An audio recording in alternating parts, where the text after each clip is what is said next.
vamos lá para as 9 tarefas, né, gente? Bora! Até marquei aqui, ó, para vocês. A primeira tarefa é permitir a morte da mãe boa demais. Lembrem-se, no começo desse conto, o que acontece? A Vassalissa ali se despedindo daquela mãe boazinha que está ali em seu leito de morte, entrega a bonequinha para ela, né? Então,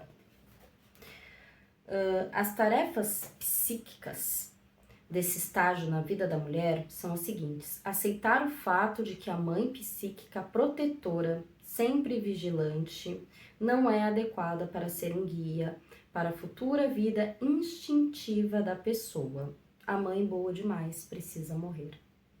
Assumir a realidade de estar só, de desenvolver a própria conscientização quanto ao perigo, às intrigas, à política, tornar-se alerta sozinha para seu próprio proveito, deixar morrer o que deve morrer. À medida que a mãe boa demais morre, a nova mulher nasce. Então, essa mãe boa demais é aquela mãe das crianças muito pequenas, dos bebezinhos, aquela mãe que provê tudo pro filho, aquela mãe super protetora, que faz tudo pro seu filho, que acalenta, que alimenta, né? Não que essa mãe morrendo, essa pessoa, né, que está aí se desenvolvendo, saindo do estágio criança para um outro estágio, vai ficar abandonada, vai ficar entregue à própria sorte, não. Mas essa primeira tarefa é onde a Vassalissa, ela se conscientiza de que essa mãe boa demais precisa morrer. Tá, gente? Então vamos para a segunda tarefa. Vou até arrancar isso aqui já. Segunda tarefa. A segunda tarefa é denunciar a natureza sombria. Vamos falar das sombras novamente. Esse é um livro de psicologia junguiana, tá? Então, nós vamos falar muito de sombras, vamos falar da psique, do inconsciente. Aqui, ó, nessa parte da história, a família da madrasta má e detestável entra no mundo de Vassalissa, tornando sua vida uma desgraça. São as seguintes as tarefas desse período: aprender ainda com maior conscientização a largar a mãe excessivamente positiva, descobrir que ser boazinha, que ser gentil e simpática não fará a vida florir. Vassalissa torna-se escrava, mas isso de nada adianta. Vivenciar diretamente a própria natureza sombria, especialmente os aspectos exploradores, ciumentos e rejeitados do self. A madrasta e suas filhas incorporar estes aspectos, criar o melhor relacionamento possível com as piores partes de si mesma, deixar acumular atenção entre quem se aprendeu a ser e quem se é de verdade. Trabalhar, afinal, no sentido de deixar morrer o velho self para que nasça um novo self intuitivo. Então, gente, quando fala aqui, ó, que a Vassalissa, ela se torna escrava, mas que isso nada adianta, por exemplo, ela tenta fazer de tudo para essa mãe, para essas irmãs, né, para essa madrasta aí. E não importa tudo que ela faça, nada é o suficiente. Ela não é boa o suficiente. Ela é chamada de tola, ela é chamada de responsável, ela sempre é diminuída e insultada. Então, essa parte da história mostra aspectos internos dela mesma. Né? A gente sabe que existem pessoas, sim, na nossa família, ao nosso redor, que estão ali sempre diminuindo a gente, querendo ofuscar, né? A parte onde fala do brilho da Vassalissa, que a Vassalissa tinha uma doçura e um brilho que essa madrasta e as irmãs não suportavam. Então, a gente sabe que existem pessoas mesmo, tá? No mundo aí, real, que elas não suportam o nosso brilho, elas não suportam a nossa doçura e que elas querem acabar com isso de qualquer jeito. Mas aqui, como é um livro voltado para o self, né, para o nosso self, está falando da vassaliça, né, que ela tem partes sombrias nela que detesta essa doçura que ela tem, que não suporta essa doçura que ela tem, né, são partes ruins, e não importa o que ela faça, né, não importa o quanto ela se esforce, essas partes estão ali, ó, sempre soprando, sussurrando para ela que ela não é capaz, que ela é indigna, que ela faz tudo errado, que ela é terrível, né? Então, essa parte do denunciar a natureza sombria é quando ela vai descobrindo aí essas sombras, ela vai passando por essa questão aí das sombras que existem dentro dela mesma. A terceira tarefa: navegar nas trevas. Nessa parte da história, o legado da mãe falecida, a boneca, né, orienta a vassaliça na travessia da escuridão até a casa da Baba Yaga. São as seguintes as tarefas psíquicas desse estágio: consentir em se aventurar a penetrar no local da iniciação profunda, que é quando ela entra na floresta, e começar a experimentar o sentimento luminoso, novo e aparentemente perigoso de estar imersa no poder intuitivo, aprender a desenvolver a sensibilidade ao inconsciente misterioso, no que se relaciona ao direcionamento e confiar exclusivamente nos próprios sentidos interiores, aprender o caminho de volta para a casa da mãe selvagem, obedecendo às instruções da boneca. Aprender a nutrir a intuição, alimentar a boneca. Deixar que a mocinha frágil e ingênua morra ainda mais. Transferir o poder para a boneca, ou seja, para a intuição, Gente, quando a gente fala de intuição, não é só algo místico, um poder místico. Não, é o seu senso de percepção das coisas. Todos nós temos um senso de percepção, né? Só que é algo que você precisa treinar. Não é algo que vem um manual ali. O manual da percepção, da intuição, para quando acontecer isso, para quando acontecer aquilo. Não. Então, é algo que a gente tem que ir treinando, que a gente tem que ir ali, ó, o famoso se liga na bolinha. Então, você tem que ficar ligado nos acontecimentos, você tem que ali colocar a sua anteninha no pé e ficar captando tudo o que acontece. Então, esse navegar nas trevas é quando ela realmente se inicia com a intuição, quando ela realmente começa a alimentar essa intuição, essa percepção, né? Ela para com aquela ingenuidade, ela deixa de ser ingênua e ela começa a enxergar, né, as trevas ali, a parte escura da floresta. A quarta tarefa é o encarar a megera selvagem. Nessa parte da história, Vassaliça encontra a megera selvagem pessoalmente. As tarefas desse encontro são as seguintes: ser capaz de suportar o rosto apavorante da deusa selvagem sem hesitar, que é topar com a Baba Yaga. Gente, eu não sei se vocês já ouviram falar assim todos os aspectos da Baba Yaga, mas ela é uma bruxa, aquela bruxa bem assustadora de contos de fadas que não eram contos para crianças, sabe? Né? Então ela tem um aspecto realmente pavoroso.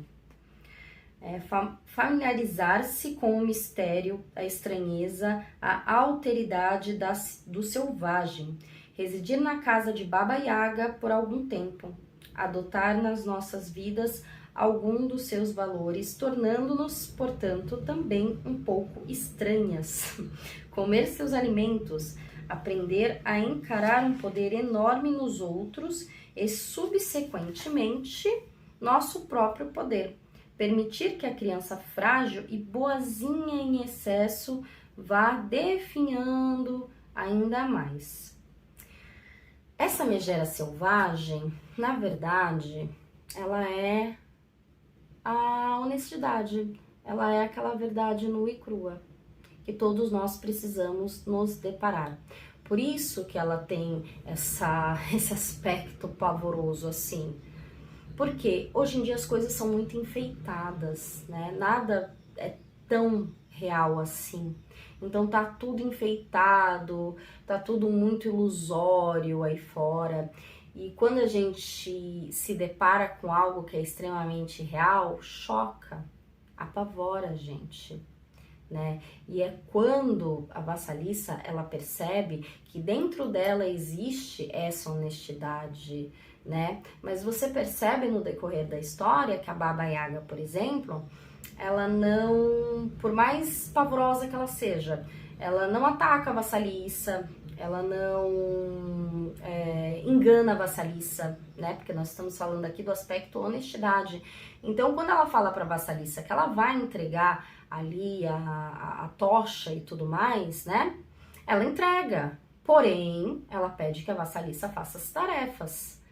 Por quê? Porque ela precisa mostrar algumas lições para a vassaliça com aquelas tarefas. Ela precisa mostrar para a vassaliça que naquelas tarefas ali existem pontos da sua psique que ela precisa trabalhar. Vamos para a quinta tarefa, que é servir o não racional. Nessa parte da história, Vassaliça pediu fogo a Baba Yaga, e a Yaga concordou se Vassaliça fizesse em troca alguns serviços domésticos para ela. As tarefas psíquicas desse período de aprendizado são as seguintes: ficar com a deusa Megera, aclimatar-se às imensas forças selvagens da psique feminina, chegar a reconhecer o poder dela, o seu poder, né, na verdade, e os poderes das purificações interiores, limpar, escolher, alimentar, criar energia, ideias, lavar as roupas da Yaga, cozinhar para ela, limpar sua casa e separar os elementos, tá? Então, na verdade, isso fala sobre o nosso interior, sobre tarefas ali que a gente faz, né, dentro da gente. Então, quando ela lava a roupa da Baba Yaga, na verdade, ela está clareando algo dentro dela, ela está lavando algo dentro dela. Quando ela cozinha para Baba Yaga, ela está alimentando, né? E você vê que na história a Baba Yaga, ela vai se alimentando e ela sempre se alimenta com muito prazer. Ou seja, é você alimentar aquilo que lhe dá prazer, aquilo que faz você vibrar. É isso que você tem que alimentar, né? Fora isso, limpar, né? Essa limpeza aí que a gente faz, é ir jogando fora o que não serve mais pra gente. A gente vai jogando fora, faz aquela limpeza. Quando eu tô desorganizada, acredito que muitas mulheres também, tá? Mas quando eu tô desorganizada, às vezes eu abro meu guarda-roupa assim, eu jogo todas as roupas pra fora, vou dobrando tudo de novo e colocando lá dentro. Enquanto eu tô fazendo isso, parece que algo dentro de mim vai se organizando também. Parece que os pensamentos, eles começam a ser engavetados ali nas gavetinhas corretas. É como se tivesse tudo uma bagunça, como se eu tivesse um armário aqui dentro e algumas roupas que eram para estar do lado direito estão do lado esquerdo e vice-versa, né? Então, quando a gente faz isso sem motivos aparentes, né, exteriormente, é porque algo dentro da gente está gritando, está falando ali, né? Olha, você precisa se reorganizar, você precisa colocar as coisas de volta no lugar, tá? Então, fala sobre esses aspectos aqui, essas tarefas, fala sobre isso. Sexta tarefa: separar isso daquilo. Nessa parte da história, Baba Yaga exige de Vassaliça duas tarefas muito difíceis. As tarefas psíquicas da mulher são as seguintes: aprender a discriminar meticulosamente, a separar as coisas umas das outras com o melhor discernimento, aprender a fazer distinções sutis ao escolher o milho mofado do milho são e ao selecionar as sementes de papoula de um monte de estrume. observar o poder do inconsciente e como ele funciona, mesmo quando o ego não está familiarizado. Os pares de mãos que aparecem no ar, né? Aprender mais sobre a vida, o milho e a morte, as sementes de papoula, né? Então, esse separar isso daquilo está um pouco ligado, que essa sexta tarefa, ela está muito ligada à quinta tarefa que eu falei. É você saber realmente separar o bom do ruim, o consciente do inconsciente. E é uma tarefa difícil, é uma preparação difícil, né? Então, o que acontece? Ai, mas quem faz essas tarefas na história é a bonequinha, porque a vassalice está dormindo. Muitas vezes, nós conseguimos discernir essas coisas assim, né, do isso, daquilo, separar o bom do ruim, justamente quando nós não estamos usando o nosso consciente. Geralmente é o nosso inconsciente que vai ali, ó, bem quietinho e dá os toques sutis pra gente, que seria a intuição, que já está aqui nessa história, é o foco, né, o ponto principal da história é a intuição, né, que é a nossa percepção, tudo bem? Então essa foi a sexta tarefa, que é o separar isso daquilo, que está ligado ao nosso inconsciente. A sétima tarefa é perguntar sobre os mistérios. Depois de completar com sucesso as suas tarefas, Vassalissa faz algumas boas perguntas a Yaga. As perguntas desse estágio são as seguintes: perguntar e tentar aprender mais a respeito da natureza da vida, morte e vida e de seu funcionamento. Vassalissa pergunta sobre os cavaleiros. Aprender a verdade acerca da capacidade de compreender todos os elementos da natureza selvagem. Saber demais pode envelhecer a pessoa antes do tempo, né? Então, às vezes a gente se pergunta, quem sou eu de verdade? O que eu tô fazendo aqui? E a gente começa a fazer essa pergunta para nossa megera, ou seja, para a nossa honestidade. A gente começa a se despir de verdade. A gente começa a se conhecer de verdade, né? Autoconhecimento. Eu falo sobre isso nos vídeos também, né? Que eu gravo aí pra vocês. Então, ela vai fazendo a pergunta, porém, ela tem a intuição ali, que já está mais madura. Olha só, ela já se conectou com essa intuição a ponto dessa intuição ela ficar tão aguçada, tão perspicaz, que essa intuição começa a pular uma hora ali, tipo, chega de fazer pergunta. Porque tem hora que a gente realmente precisa parar de fazer pergunta, gente. Porque senão a gente vai ficar ali perguntando, e ao invés da gente viver, ao invés da gente descobrir, ao invés da gente procurar, né, o que nós precisamos procurar para aprender, a gente simplesmente fica estática, se perguntando. Então, tem hora certa para perguntar, né? Na história antiga do Barba Azul, a curiosidade, ela era uma das chaves ali principais, a curiosidade era muito boa, né? Nessa história, a curiosidade também é boa, porém, ela não pode parar você, ela não pode estagnar você. Você tem que fazer perguntas, mas de uma maneira mais madura. Vamos aqui para a oitava tarefa. De pé nas quatro patas. Pé nas quatro patas, porque nós estamos lendo um livro que fala, né, da natureza do lobo. Que fala que as mulheres se parecem com os lobos. E até o final desse livro vocês vão concordar com isso. Baba Yaga sente repulsa pela bênção da mãe falecida e dá a Vassalissa a luz, uma caveira incandescente numa vara, dizendo-lhe que se vá. As tarefas dessa parte da história são as seguintes: assumir um poder imenso de ver e afetar os outros, o recebimento da caveira, ver as situações da própria vida com essa nova luz, descobrir o caminho de volta à família da madrasta. Essa parte é quando a gente recebe aquela iluminação, é quando a gente realmente sabe identificar, né, quem está do nosso lado, quem não está do nosso lado, o que há de bom dentro da gente, o que há de ruim dentro da gente, né? E a gente não precisa ficar lutando contra isso. Basta a gente saber identificar, saber observar e saber decidir o que manter e o que não manter.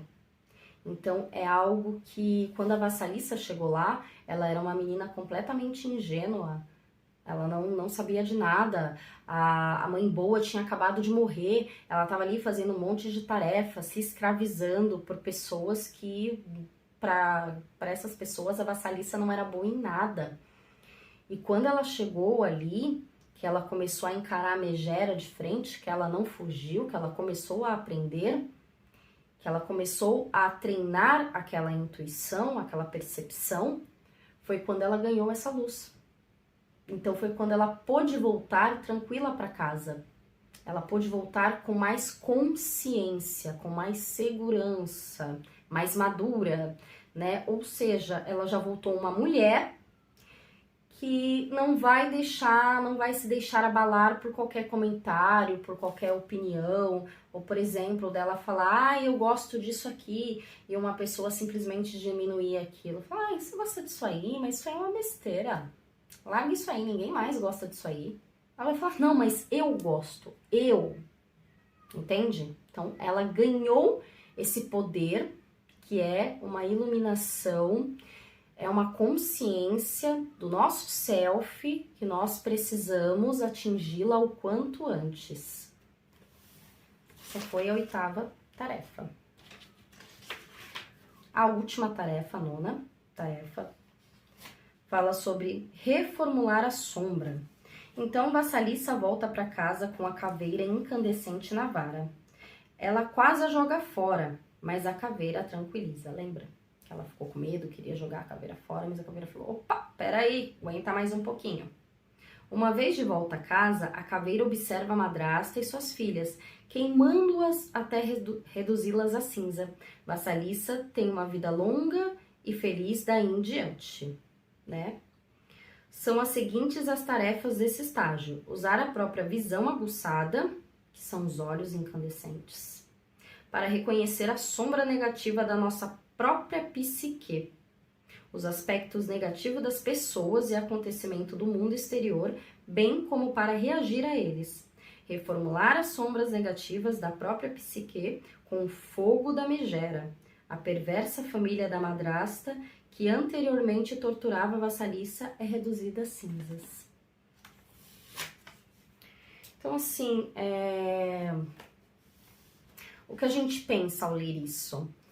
Ah, mas tá falando então que os meus aspectos ruins eu posso simplesmente descartar? Assim, eu posso queimar e puf, virou cinzas? Não é que você vai eliminar eles definitivamente, mas você vai criar a consciência de que eles existem e você vai observar e você vai policiar. Você não vai deixar que esses aspectos tomem a frente, tomem conta da sua vida. Então é isso que essa caveira aí, esses olhos incandescentes estão representando. É a sua visão de fogo em cima das sombras, suas sombras, principalmente a sua psique, né? E também do mundo exterior, das pessoas à sua volta, né? Aquelas pessoas que querem ali tirar um certo proveito de você. Então, você tem que estar atenta com isso, né? Aquelas pessoas que querem te sabotar, aquela crítica construtiva que de construtiva não tem nada. Então, os olhos incandescentes, eles estão ali nesse aspecto. E nós vamos para o tema final da história, porque esse vídeo tá mega comprido, mas é muito importante, gente. Aqui, ó. Como adultas, precisamos muito pouco de licença, mas sim de maior criação, de maior estímulo dos ciclos selvagens. Deixar morrer é o tema do final da história. Vassalissa aprendeu sua lição. Ela cai numa crise histérica quando a caveira faz arder as mulheres perversas? Não. O que deve morrer, morre. Então é isso, gente.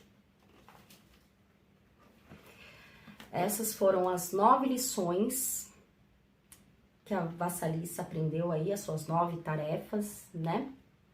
Eu espero que vocês tenham gostado, que vocês tenham compreendido. E todas nós, mulheres iniciadas, precisamos passar por essas tarefas, por essas lições. Então, é isso.